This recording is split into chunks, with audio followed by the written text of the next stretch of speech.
an exploration of digital tools' influence on organizational knowing in public sector organizations.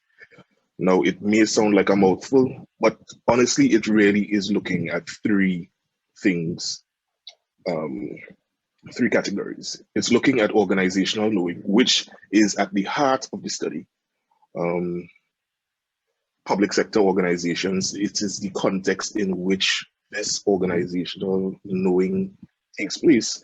And digital tools are the things that affect knowing. So if we understand it like that, it's not necessarily that we see them as separate, but see them as interconnected, but that is how it would work.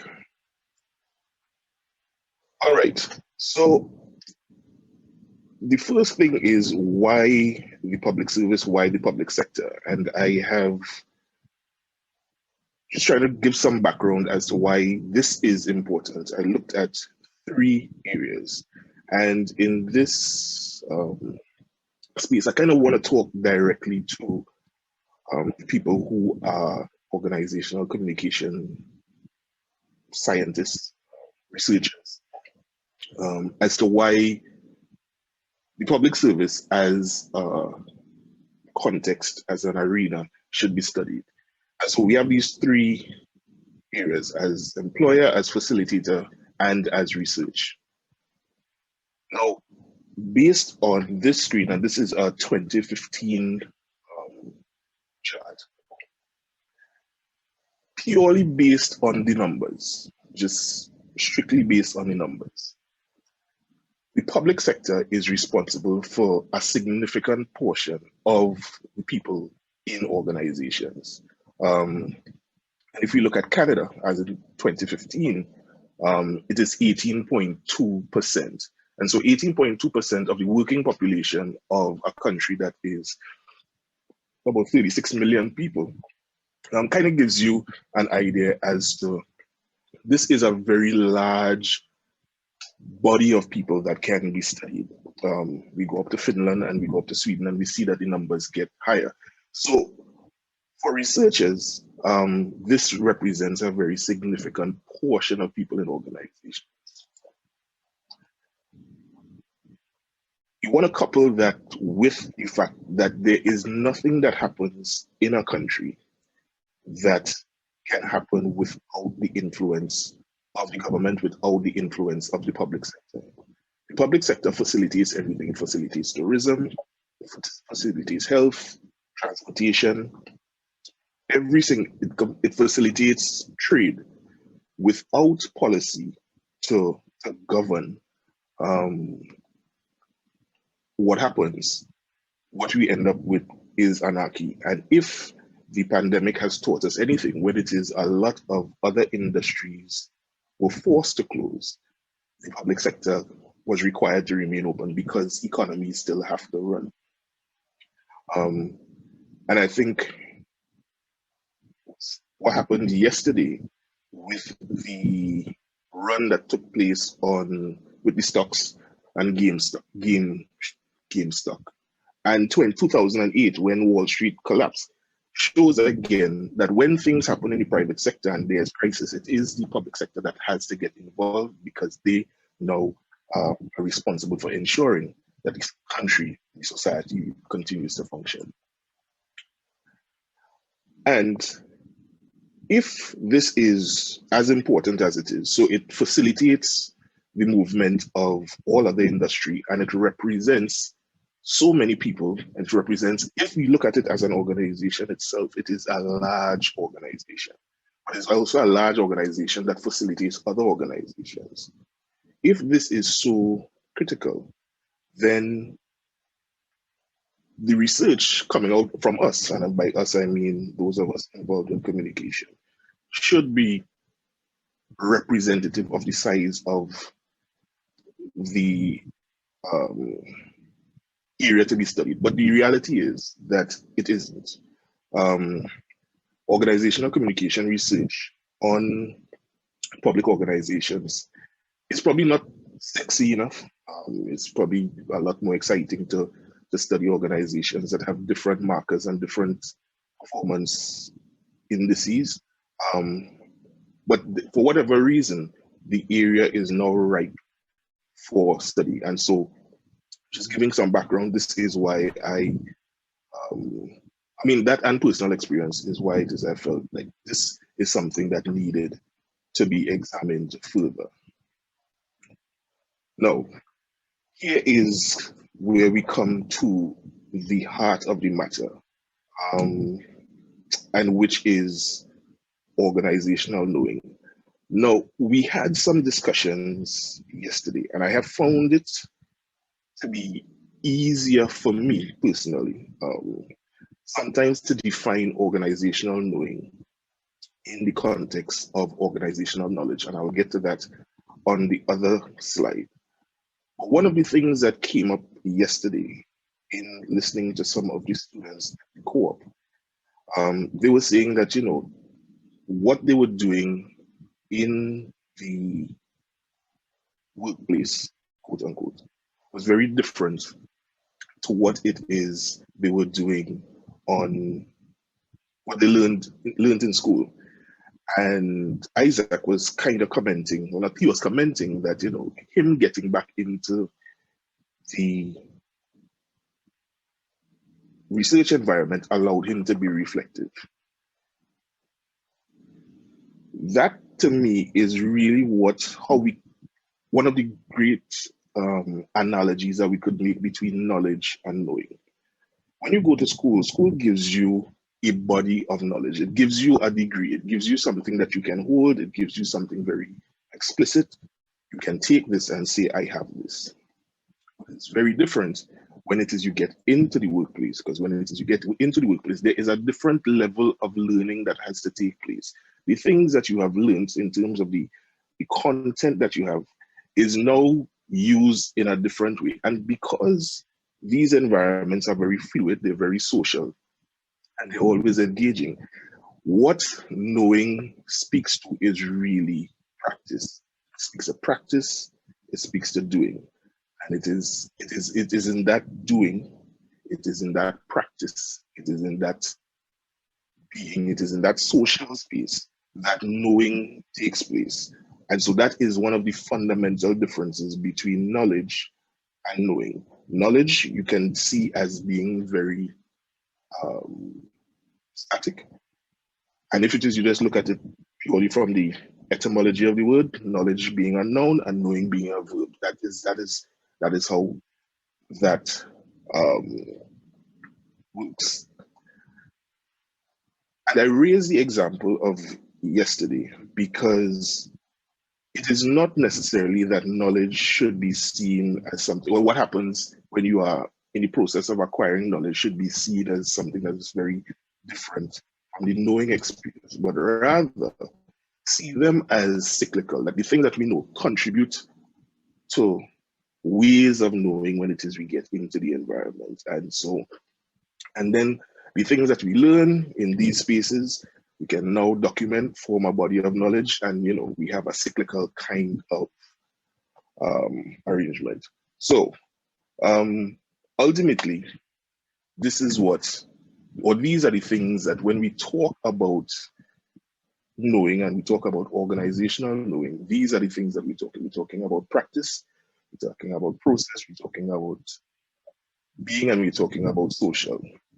And social mean being part of a social group, because the knowing is also the contribution to knowing is also coming from the interactions that you have with others as you build on that. Now, and I am reminded constantly that this distinction is very important, the distinction between knowing and knowledge.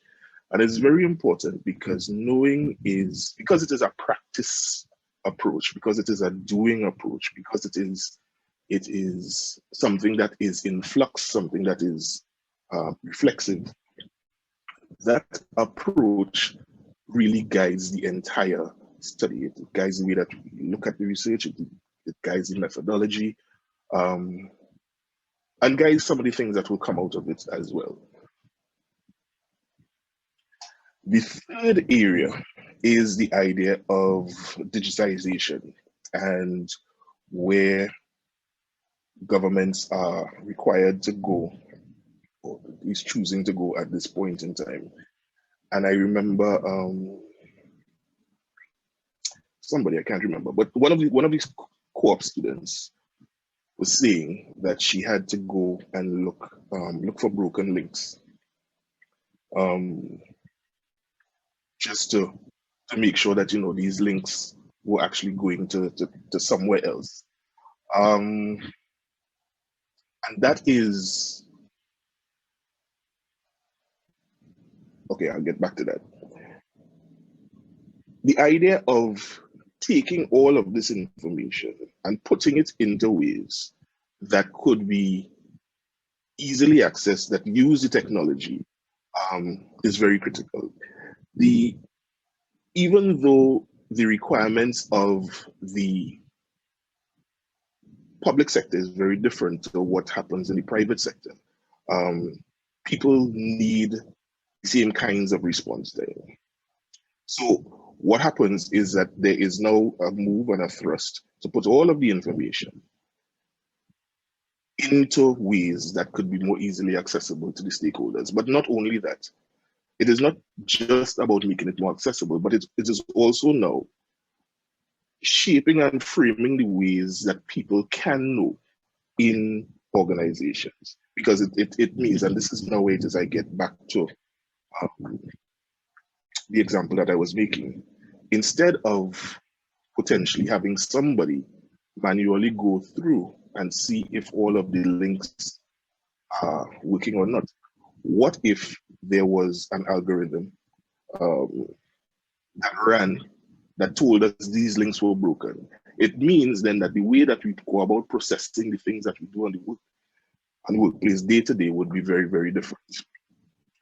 So fundamentally, these are the tools that we're talking about that will impact the knowing process. Again, I just want to bring all three of these ideas back together. So we're talking about organizational knowing, we're talking about digitization and data analytics and tools, and we're talking about all of this now happening in the public sector organization.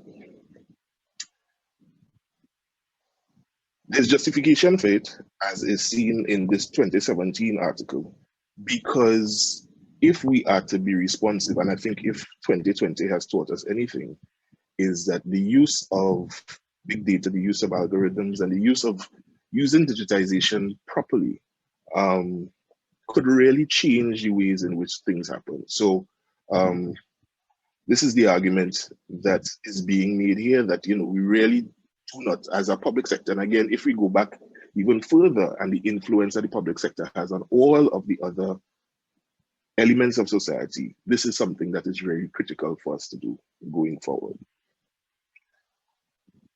So, how do we go forward? Ultimately, we want to start studying the ways in which, and I guess this is really where my research comes in, the ways in which these e-technologies impact processing, decision-making, and approach it not just from policy level, but see the ways in which it impacts people individually, and at a group level, and then ultimately organizationally. So the practice approach, again, just coming back to this, and again, it is important to understand this just because it is the thread that runs through the study, the idea that knowing is an active process. Professor David Nicolini, who is one of the major advocates for practice approaches under which organizational knowing would find home, says that the way for us to know how to improve what practitioners do is to study what they do. So that speaks very directly then to the methodology. which at this point in time is being proposed as organizational ethnography. And I would liken that to trying to study a river. You can go to a river, walk in and walk back out. And that will give you an idea as to the temperature of the river at a particular point in time. But if you really want to see the way that the river impacts people and where the flows come from and where it diverges, then you build a raft and you sail down this river and you could see what happens as it goes along. And that is really what organizational ethnography is. It is ethnography built very specifically for organizations so that we can understand the ways in which the things that happen affect each other. And so in this particular instance, what we are trying to study is how do these different tools affect the organizational knowing process and affect potentially strategy, decision making, etc. in the public sector. So this fingers crossed here really says that if I can bring all of these three things together, because what I didn't mention before is that each of these is, I don't want to say underrepresented. I want to say that it is each by itself is not as reflected from our discipline, meaning communication. So I am hopefully, and this is fingers crossed, to graduate in 2023, bringing all of these three things together with the intention of producing a document that gives further insight into how the organizational knowing process affects, a few things in the organization. I didn't have a slide for it, but just to give some further context, this is being proposed to take place in Trinidad and Tobago, where it is I'm from, and follow the communications department of the Ministry of Works and Transport. So that ends my presentation, and I will take any questions that you will have at this point.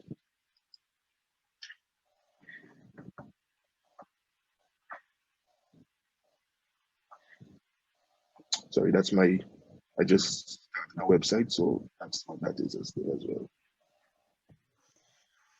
Wonderful. Thank you, Jason. Does anybody have any questions? Using the chat function, the raising hand. Okay, I have a question. How do you think that COVID-19 has changed the digitization component of your project, and have you had to mentally modify where you were going to go with that, a year ago versus now?